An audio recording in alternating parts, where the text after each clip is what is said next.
nobody can protest, अगर protest होता भी है तो उनके कान में जूं तक नहीं रेंगती। जो देखा गया इस बार जो हिटलर वाली जो सरकार है, ये टस से मस होने का नाम नहीं ले रही थी। क्या लग रहा है कि क्या वजह थी कि सरकार सोनम जी से बात नहीं कर रही थी, या तो अगर उनके डिमांड्स को माना जाता तो क्या इम्पैक्ट पड़ता सरकार के लिए? बाय द पीपल तो हो गया भाई, पीपल से वोट ले लिया, लोगों से वोट लेकर आपने सरकार बना ली, लेकिन फॉर द पीपल कहाँ जाता है, फॉर द युवा कहाँ जाता है, फॉर द यूथ कहाँ जाता है? सो एरोगेंसी है कि मैं नहीं झुकूंगा या हमारा कोई कुछ नहीं बिगाड़ सकता, वी आर इन मेजोरिटी, हम बहुमत के साथ हैं, इवन बंगाल में भी बहुमत के साथ हैं। जो एजुकेशन मिनिस्टर है वो अपने पद से इस्तीफा दे, क्या उनके पद से इस्तीफा देने के बाद क्या लग रहा है कि ये जो पेपर लीक्स जो होते ये सब बंद हो जाएगा? क्या ये सोल्यूशन था? अगर आपके अंदर वाकई में देश की भावना है तो सोशल मीडिया में देशभक्त जो नजर आते हैं ना एक दूसरे को गालियां देते हुए, दे आर नॉट नेशनलिस्ट। तो जो पॉलिटिकल व्यू देते हैं उनके चैनल बंद कर दिए जाते हैं, उसको सस्पेंड कर दिया जाता है। तो डरते समय में उनको लगता है कि वो इफेक्ट हो सकते हैं सिस्टम से। उनकी ये लड़ाई है और ये लड़ाई को उनको सुननी ही पड़ेगी। अगर उनको सत्ते में बने रहना है then they have to listen. आप कितना ही आने वाले समय में आप ये सब चीजें कर लोगे, लाइक हाईजैक करके आप कितना जीत लोगे, आने वाले समय में डेफिनेटली दे हैव टू पे। आज बात करेंगे देश की और देश की युवाओं की। जैसे कि सबको पता है कि सोनम वांगचुक जो कि लगातार पिछले 21 दिनों से आमरण अनशन कर रहे थे और आज अचानक से पुलिस आती है और उन्हें अस्पताल लेके जाती है, लेकिन इतने दिनों तक सरकार ने चुप्पी अपनी नहीं तोड़ी। सोनम वांगचुक की मांग थी कि जो धर्मेंद्र प्रधान है वो इस्तीफा दे, इसके साथ ही वो छात्रों के लिए खड़े थे। आमरण अनशन उनका लगातार जारी था, वो नहीं चाहते थे कि उनका कोई भी इलाज हो, वो लगातार जो है अपने अनशन पर बैठे हुए थे, लेकिन उसके बावजूद भी ये जबरदस्ती कार्रवाई की गई, पुलिस पहुंची और उसके बाद उन्हें हॉस्पिटल पहुंचाया गया। इसके बाद काफी ज्यादा आक्रोश का माहौल देखने को मिला और आज इसी मुद्दे पर बातचीत करने के लिए हमारे साथ मौजूद है सोशल एक्टिविस्ट सोफिया खान। सोफिया खान, सबसे पहले तो ये सवाल कि इतने दिनों से लगातार जो है देखने को मिला कि सोनम वांगचुक छात्रों के लिए आमरण अनशन पर थे, वो एकदम फिट थे, वो बोल रहे थे कि भले ही मैं आमरण अनशन कर रहा हूं लेकिन सरकार जब तक हमारी बात नहीं सुनती तब तक ये आंदोलन जारी रहेगा। लेकिन आज अचानक से पुलिस पहुंचती है और उन्हें हॉस्पिटल लेके जाती है। क्या लग रहा है कि ये क्या कानून व्यवस्था पर कार्रवाई है या फिर लोकतंत्र की आवाज को दबाई जा रही है? सबसे पहले मैं चाहूंगी कि सोनम जी स्वस्थ रहें, क्योंकि हमारे देश को सोनम वांगचुक जी जैसे लोगों की बहुत जरूरत है। तो सबसे पहले मैं कामना करूंगी कि वो स्वस्थ रहें और डेफिनेटली ये बात जो है वो कम से कम 18-20 दिन से कोई भी जब फास्टिंग करता है इस तरीके से और इस तरीके से भूख हड़ताल करता है, तो पहले भी ऐसा हो चुका है, ऐसा नहीं है। हमने पीसफुल प्रोटेस्ट जो है वो गांधी जी से सीखा है। हम लोगों ने बड़े बड़े प्रोटेस्ट करके ब्रिटिश को, जो हमारे देश में जड़ जिनका बना हुआ था, उसको भी एक बहुत ही सुंदर तरीके से हमारे संविधान में दिया गया है कि आप आराम से अपने बातों को रख सकते हैं। लेकिन जो देखा गया इस बार जो हिटलर वाली जो सरकार है, ये टस से मस होने का नाम नहीं ले रही थी। तो सोनम जी का जो हेल्थ है वो definitely everyone was very concern. हर कोई इवन जो लोग घर पे भी थे या सोशल मीडिया से जितने भी युवा हैं, क्योंकि ये बात सिर्फ देश की तो थी ही, लेकिन जो हमारे जो आने वाली जो पीढ़ी है, जहाँ हमारे जो यंगर जनरेशन है, हमारे जो देश के भविष्य हैं, हमारे युवा, वो नीट पेपर लीक हो या बेरोजगारी हो या आज के हमारे जो युवा हैं चूंकि बेरोजगार हैं तो नशे में लुप्त हैं या एंटी सोशल काम कर रहे हैं, इन सारी चीजों को लेके वांगचुक जी का पहले भी योगदान रहा है हमारे युवाओं के लिए। उन्होंने बहुत कुछ किया है।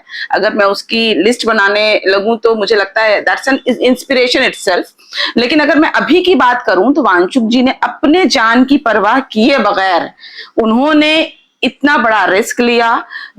इनफैक्ट उन्होंने भी सोचा होगा कि ऑब्वियसली 10-12 दिन जाने के बाद सरकार आएगी, बात करेगी, जो पहले भी होता रहा है, पहले की सरकारों ने ऐसा किया है।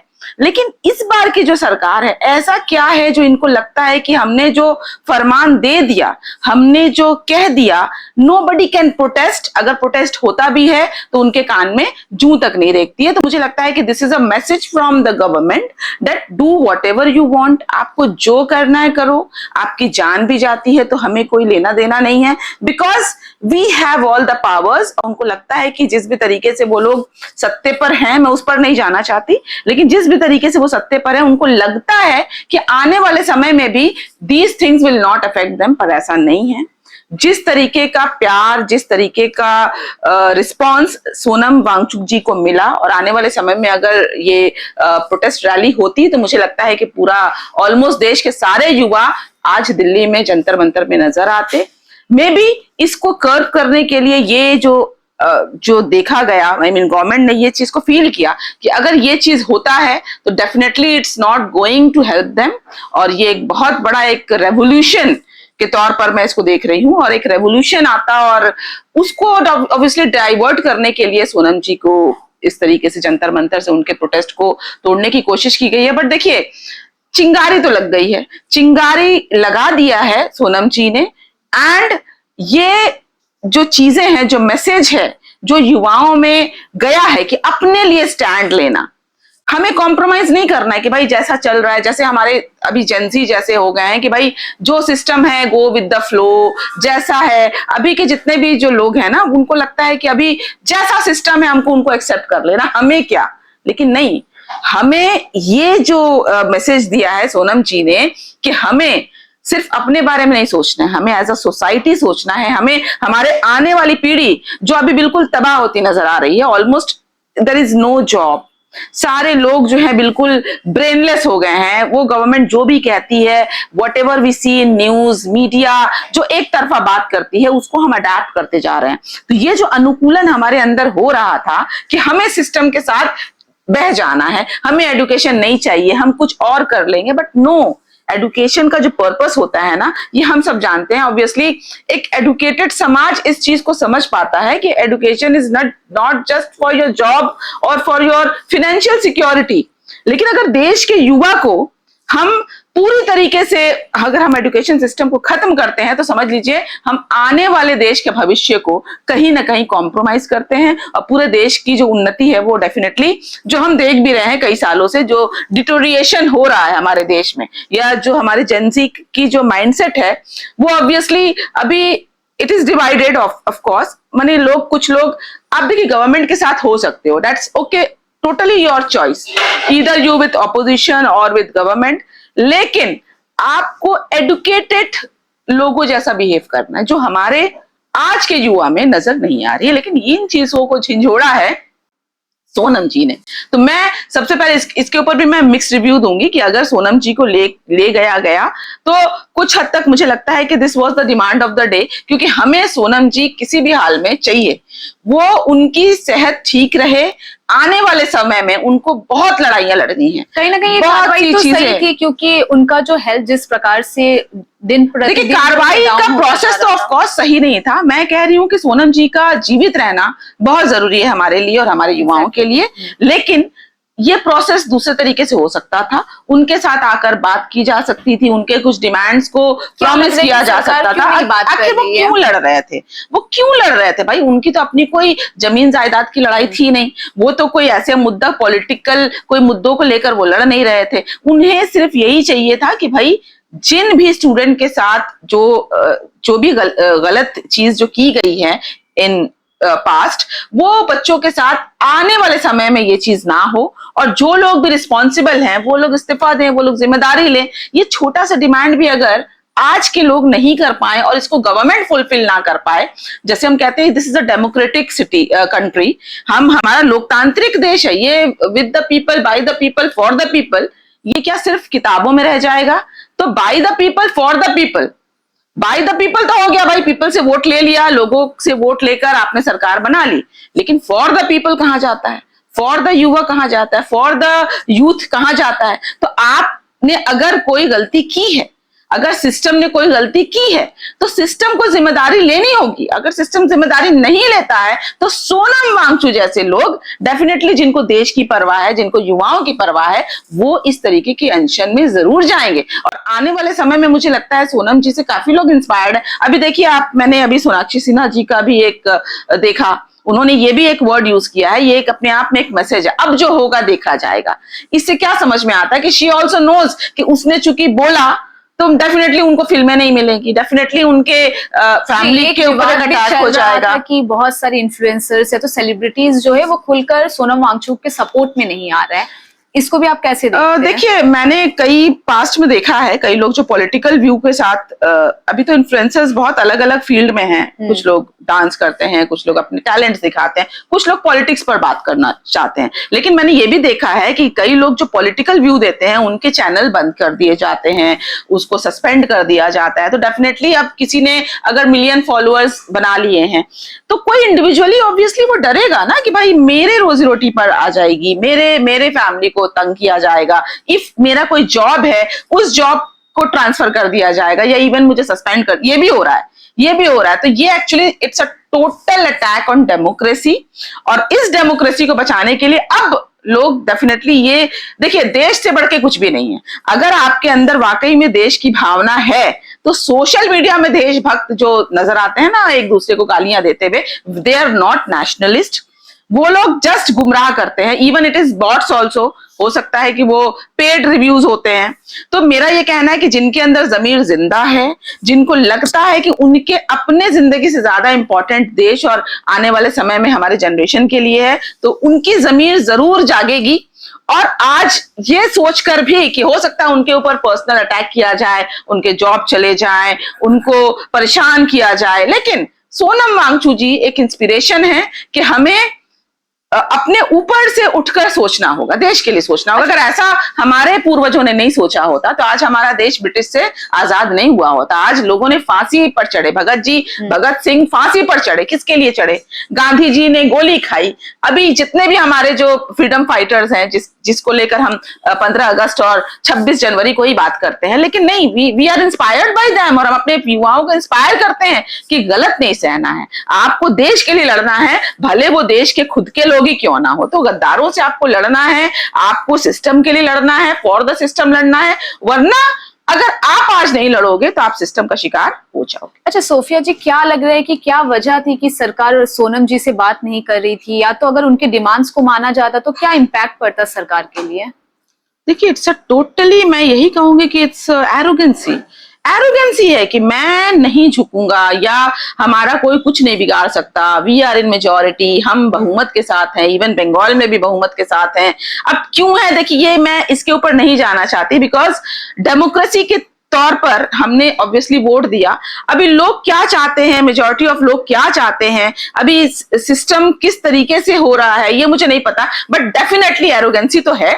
ये एरोगेंसी है कि हम कुछ कई सालों तक हमें कोई हटा नहीं सकता, एंड दैट्स द थिंग जो उनके मन में है, क्योंकि हमारी मीडिया है, हम हमारे लिए मीडिया बोलती है, हमारे लिए लोग बोलते हैं, हमारा सिस्टम है, हम धर्म के नाम पर राजनीति करते हैं, तो ultimately we can brainwash people.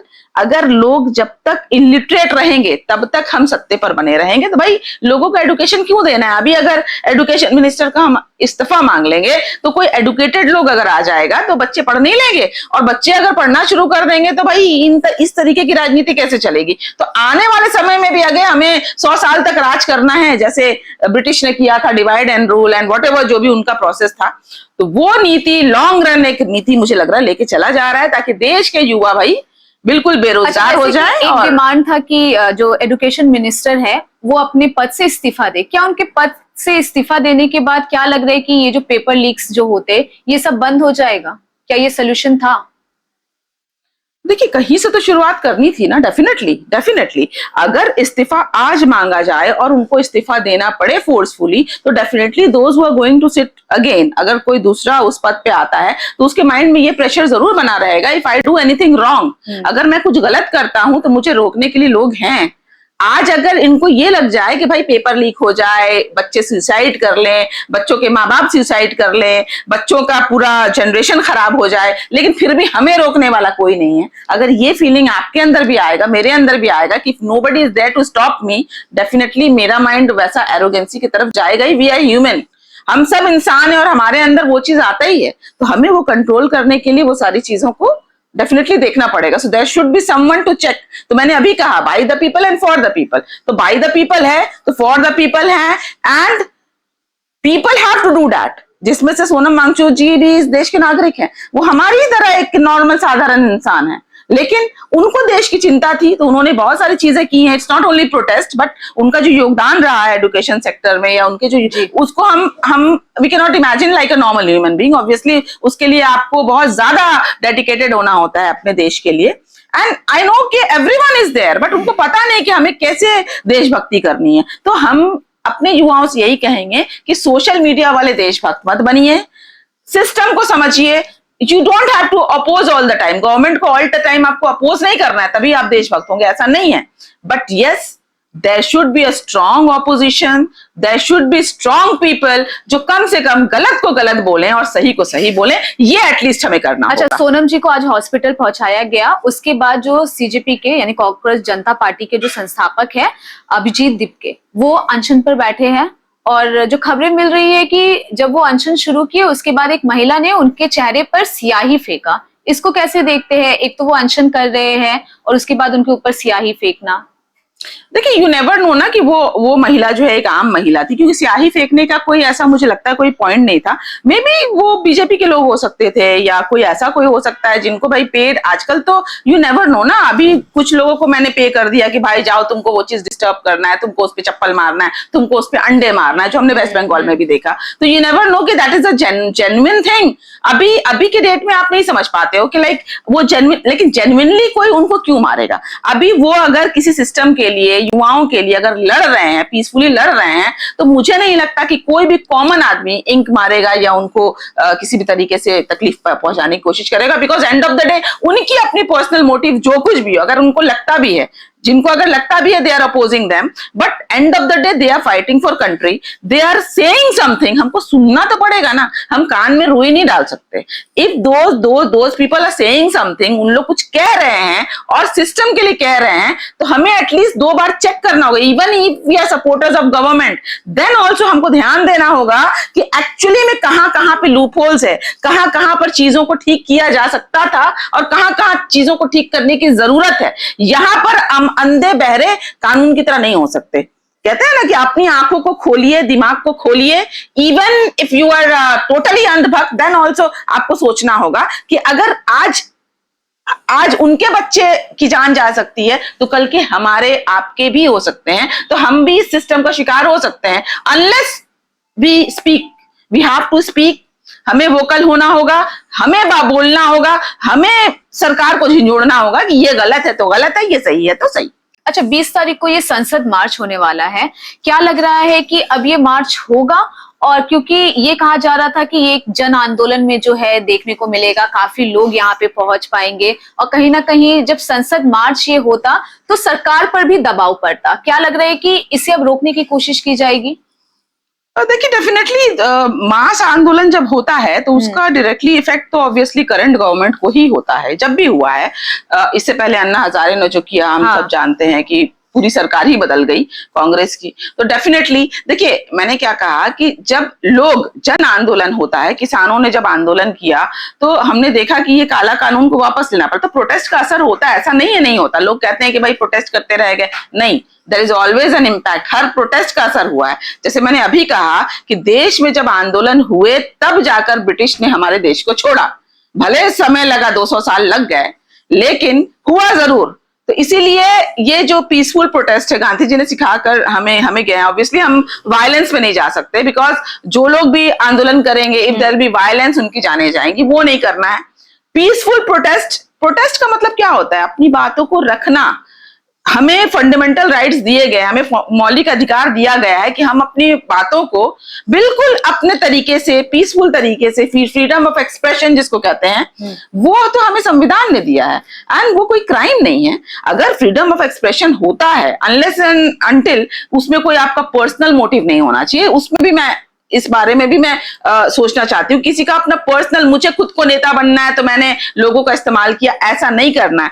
Totally आपको देश के लिए ही सोचना है। जैसे अभी इसमें कोई भी दो राय नहीं कि सोनम वांगचुक जी ने इस तरीके से अपने सेहत को गिराया, अपने लाइफ को रिस्क किया, तो इसमें कोई डाउट ही नहीं है कि उन्होंने अपने लिए नहीं किया, ये उन्होंने देश के लिए किया, युवाओं के लिए किया। तो ऐसे मोटिव के साथ हम लोगों को सामने जरूर आना चाहिए। अच्छा, कुछ लोगों का कहना है कि ये जो आंदोलन हो रहा है इससे सरकार पर दबाव नहीं बना सकते हैं। उन लोगों के लिए आपका क्या मैसेज रहेगा, उनको आप क्या कहना चाहेंगे? नहीं, सरकार पे दबाव तो जरूर पड़ेगी, ऐसा नहीं, अभी भी दबाव पड़ रहा है और सरकार जो है एक प्रेशर में है। आज वांगचुक जी को जो लेके जाया गया तो ऑब्वियसली उसमें एक तो थी कि भाई वांगचुक जी को किसी भी तरीके से बचाना है, लेकिन एक डर तो है भाई कि अभी आने वाले समय में एक जब प्रोटेस्ट रैली होती तो कितने लोग उसमें शामिल होते, एक रेवोल्यूशन होता, बहुत सारी चीजें हो सकती थी। तो सरकार मुझे लगता है प्रेशर में है, ऐसा नहीं है।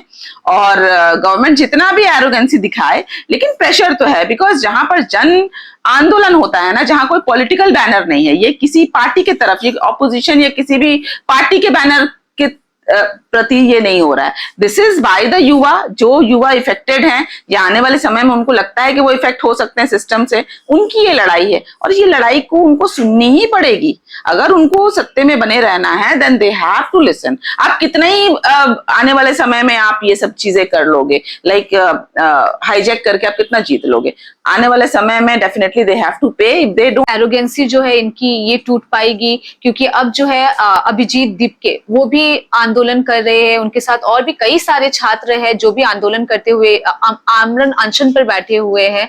कितना इम्पैक्ट होने वाला है, या तो संसद मार्च कितना सक्सेस होने वाला है? देखिए, ये मैं किसी इंडिविजुअली तो मैं नहीं कहूंगी कि ये किसी इंडिविजुअल का ये आंदोलन है। ये ऑब्वियसली इट्स ऑब्वियसली लीड कोई तो करता ही है, somebody शुड लीड, ताकि लोग जो हैं वो लोग साथ आते गए। मैं अकेला ही चला था जाने, लोग साथ आते गए और कारवां बनता गया, तो definitely it's a mass revolution. तो मैं किसी एक जन को कोई क्रेडिट नहीं देना चाहती, बिकॉज जो लोग भी वहां हैं, जो लोग भी मन से चाहते हैं कि देश का भला हो, देश के युवाओं का भला हो, they all are part of it and everyone should be getting the credit, कि सब लोग चाहते हैं, सबको परवाह है। और मुझे लगता है कि जो लोग खासकर फिजिकली वहां प्रेजेंट हैं, दे आर मोर अवेयर। जितने भी लोग वहां पर हैं, जितने भी हैं, अभी लाखों में लोग भी हैं, तो everybody is like part of that. तो हर किसी को एक मुझे लगता है कि मैं सैल्यूट करूंगी उन लोगों को कि उन लोगों ने इस तरीके की पहल की। एटलीस्ट दे आर अवेयर, और एडुकेशन से डेफिनेटली जो लोग भी वहां होंगे, आई एम श्योर कि दे आर कुछ हद तक तो वो एडुकेटेड ही हैं, जिनको एडुकेशन के बाद कोई जॉब नहीं मिला, या उनको लगता है कि पेपर लीक या सिस्टम फेलियर से उनके लाइफ इफेक्ट हो सकते हैं, या उनके ऑलरेडी हो चुके हैं लेकिन आने वाले समय में और किसी के इफेक्ट ना हो, तो they are fighting for that. और मुझे लगता है मैं ऐसे लोगों को मैंने प्रणाम करूंगी, मैं उनको सल्यूट करूंगी कि just go ahead, we are with you. People of India जिनको सही मानों में देश की परवाह है, they are with you and definitely we are going to win and our country is going to win. और ये जरूर होगा, जरूर होगा। ये जो दिल्ली का जो जंतर मंतर है, जहाँ पे मंच बना हुआ है, आंदोलन हो रहा है, यहाँ से एक दूसरी तस्वीर सामने आ रही है। कई सारे सोशल मीडिया इन्फ्लुएंसर्स है या जो व्लॉगर्स है जिनको हम कहें, खाना जब बच रहा है तब लोग जाके वहां पे खाना खा रहे हैं, तब जाके वो भीड़ जो है उस आंदोलन में दिख रहा है। ऐसा भी बहुत सारे व्लॉगर्स या सोशल मीडिया इन्फ्लुएंसर्स का कहना है, उनको क्या कहेंगे? देखिए, इट्स फाइन, अभी कौन क्या करता है दैट इज नॉट द मुद्दा। अभी मुद्दा ये है कि कौन लोग एग्जैक्टली उस प्रोटेस्ट के भागीदार हैं, जिनको वाकई में प्रोटेस्ट करना है। बाकी आप तो देखिए ना, अगर कुछ भी आप काम करने जाते हो तो वहां आसपास में भीड़ लग जाती है, तो इट्स दैट्स ओके। कौन खाना खाता है, नहीं खाता है, क्यों भीड़ लगाता है, वो मुद्दा नहीं है। मुझे लगता है ये इररिलेवेंट चीजें हैं, इनको हमें इग्नोर करना चाहिए। ये मुद्दे से भटकाने वाली चीजें मुझे लगता है सोशल मीडिया में आ रही हैं। This is not our topic. हमारा टॉपिक है ये सिस्टम फेलियर है, सिस्टम के खिलाफ कौन लोग आवाज उठा रहे हैं, कौन लोग उसके लिए बेहतर करने के लिए जो है मांग कर रहे हैं। तो let's stick to that point. Aamir Khan को लेके भी कई सारे सवाल उठ रहे थे कि क्यों आमिर खान उनके समर्थन में नहीं बोल रहे हैं। या तो अमिताभ बच्चन, जो कि केबीसी में उनको बुलाया गया था, काफी तारीफें हुई थी, उसके बावजूद भी क्यों अमिताभ बच्चन भी चुप है? देखिए 2014 के बाद एक पैटर्न आप मेरे जितने भी व्यूअर्स हैं अभी जो व्यू कर रहे होंगे उनको भी ये बात एग्री जरूर करेंगे। 2014 के बाद, 2014 से पहले जितने भी इन्फ्लुएंशियल लोग थे, सेलिब्रिटीज हम जिसको कह सकते हैं, जिनको मास में लोग सुनते हैं, सुनना पसंद करते हैं, एडवर्टाइजमेंट देखते हैं उनकी, या जो भी वो जो भी कहते हैं, एटलीस्ट कुछ सेक्शन ऑफ लोग उससे इन्फ्लुएंस्ड होते हैं। कई लोग थे जो 2014 से पहले बहुत सारे व्यूज अपने देते थे अगेंस्ट द गवर्नमेंट और टुवर्ड द सिस्टम। बट आपने पैटर्न देखा होगा 2014 के बाद कई सेलिब्रिटीज ने जब ये करने की कोशिश की थी, इंक्लूडिंग आमिर खान, शाहरुख खान और व्हाटएवर एक दो, उनको इतने गंदे तरीके से ट्रोल किया गया, उनके मूवीज को भी मेक श्योर किया गया कि वो फ्लॉप हो जाए। लाल सिंह चड्ढा बोल के एक मूवी आया था आमिर खान का, विच आई रिमेम्बर, लोगों ने उसको बोल बोल कर फ्लॉप करवाया। तो आप समझ रही हैं, एक इंडिविजुअल लॉस करवाना just because I am vocal, मैं अभी सपोज एक सोफिया खान अगर कुछ कह रही है एंड सोफिया खान के ऊपर इंडिविजुअल अटैक होने लगे, तो definitely I should have double courage अभी मुझे रखना पड़ेगा। जो मैं पहले बिल्कुल आराम से कुछ बोल पा रही थी, बट अगर मेरे फैमिली पर, मुझ पर, मेरे किसी काम पर अगर इंडिविजुअली अटैक होने लगे तो 2 मिनट के लिए सोफिया खान भी जरूर सोचेगी। तो मैं अगर आमिर खान जी को मैं ये नहीं कहूंगी कि why he is not vocal now, सिर्फ आमिर खान को हम क्यों टारगेट कर रहे हैं?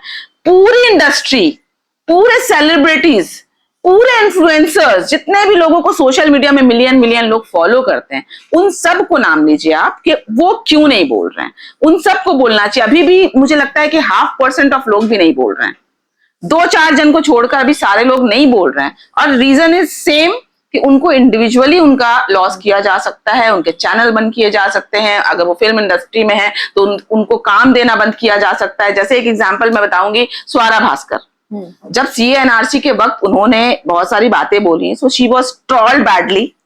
अभी मुझे लगता है कि अभी की डेट में उनको किसी भी स्ट्रीम में कोई काम नहीं मिला, as she belongs to film industry. लेकिन मुझे लगता है आने वाले समय में या पिछले 2-4 साल में हमने उनकी कोई मूवी नहीं देखी, and the reason is very obvious, उनको कोई काम नहीं देगा just because she was speaking against government. तो ये एक छोटी सी एग्जाम्पल से आप समझ जाइए कि जितने भी अभी सेलिब्रिटीज हैं, वो क्रिकेटर हो या जो भी कोई भी हो, उनको उनके काम को माने ले लिया जाएगा।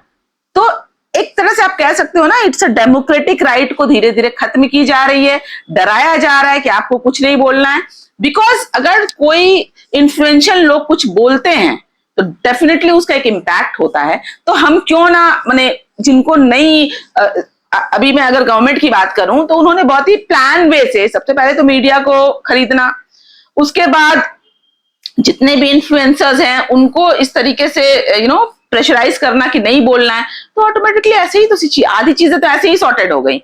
अभी किसी को नहीं बोलना है, लेकिन फॉर्चुनेटली सोनम वांगचुक जैसे लोग इस सारी चीजों से बीच में निकलते हैं और इस तरीके की चीजें जो है बिल्कुल ट्रांसपेरेंसी के साथ उन्होंने लोगों का दिल जीता।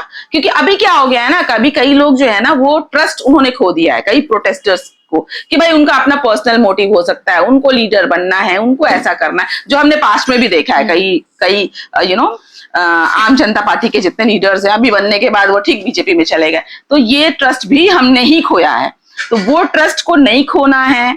अगर आपको देश के मुद्दे की बात करनी है तो please stick to the agenda. Sonam ji को मैं फिर से सैल्यूट करूंगी कि उन्होंने एक बार फिर से उम्मीद की किरण जगाई है कि हाँ, कोई एक ऐसा बंदा है जो वाकई में देश के लिए सोचता है, अपना उनका कोई इंडिविजुअल स्वार्थ नहीं है। अगर सरकार बातचीत नहीं करती है आंदोलनकारियों से, तो क्या लग रहा है, क्या प्रभाव आगे पड़ सकता है? अब मुझे लगता है कि आने वाले समय में ये this is not going anywhere और सरकार को जरूर सुननी चाहिए। उनको अगर सत्ते पे बने रहना है तो मुझे लगता है उनको डेफिनेटली सुननी चाहिए, because this arrogancy will not go anywhere. आने वाले समय में ये डाउनफॉल निश्चित है। तो डेफिनेटली मुझे लगता है उनके बीच में भी कुछ इंटेलेक्चुअल्स होंगे, ऐसा नहीं है, उनके बीच में भी कुछ इंटेलेक्चुअल्स होंगे। सो दे शुड गाइड गवर्नमेंट कि कैसे बीच का रास्ता निकालना चाहिए। एटलीस्ट आने वाले जनरेशन के जो एजुकेशनल सिस्टम है उसको बिल्कुल ट्रांसपेरेंट करने की जरूरत है। जॉब सिस्टम को ट्रांसपेरेंट करने की जरूरत है, डेमोक्रेसी, लोगों के बोलने के अधिकार को ना छीना जाए, मीडिया जो है वो बिल्कुल फेयर चीजों को दिखाए। ये 2-4 सेक्शन में अगर गवर्नमेंट ने काम कर लिया तो मुझे लगता है कि it will be very helpful for us as well as the government. जैसा कि आपने सुना सोफिया खान, उनका कहना है कि एजुकेशन सिस्टम में ट्रांसपेरेंसी काफी ज्यादा जरूरत है। जो आंदोलन हो रहा है जंतर मंतर पर, वो जो आंदोलनकारी है उनकी बातों को सरकार को सुनना चाहिए, इसका कुछ हल निकालना चाहिए, सोल्यूशन निकालना काफी ज्यादा महत्वपूर्ण है। क्योंकि काफी दिन हो गए हैं, चूंकि अन्ना हजारे का भी नाम आ रहा था कि अन्ना हजारे ने भी इस प्रकार का आंदोलन किया था, सरकार ने उनसे बातचीत की थी, लेकिन आखिर में ये सरकार बातचीत करने के लिए तैयार क्यों नहीं है? एक तरफ वो कह रही है कि सोनम वांगचुक के तबियत बिगड़ रही है, उस कारण से उन्हें हॉस्पिटल आज ले जाया गया, वहीं दूसरी तरफ सरकार उनसे बातचीत करने के लिए रेडी नहीं है। लगातार जो है जंतर मंतर पर तनाव जो है वो देखा जा रहा है। अब चूंकि जो सीजेपी के जो संस्थापक है वो भी अब भूख हड़ताल पर बैठ गए हैं, उनके साथ और भी कई सारे छात्र हैं जो कि भूख हड़ताल लगातार करते आ रहे हैं। 20 तारीख को संसद मार्च का ऐलान किया गया है। अब देखने वाली बात यह है कि क्या संसद मार्च होगा, कैसे होगा, किस प्रकार से होगा, क्योंकि हमने कुछ दिन पहले ही सुना था कि सोनम वांगचुक कह रहे हैं कि मैं जिंदा रहना चाहता हूं और ये 20 तारीख को जो प्रोटेस्ट है उसमें मैं हिस्सा लेना चाहता हूं। और जो सरकार है, क्या अब भी सरकार चुप रहेगी या फिर सरकार इस मुद्दे को लेके बातचीत करेगी, इसका कोई हल निकलेगा? अब सबकी निगाहें इसी पर टिकी हुई है।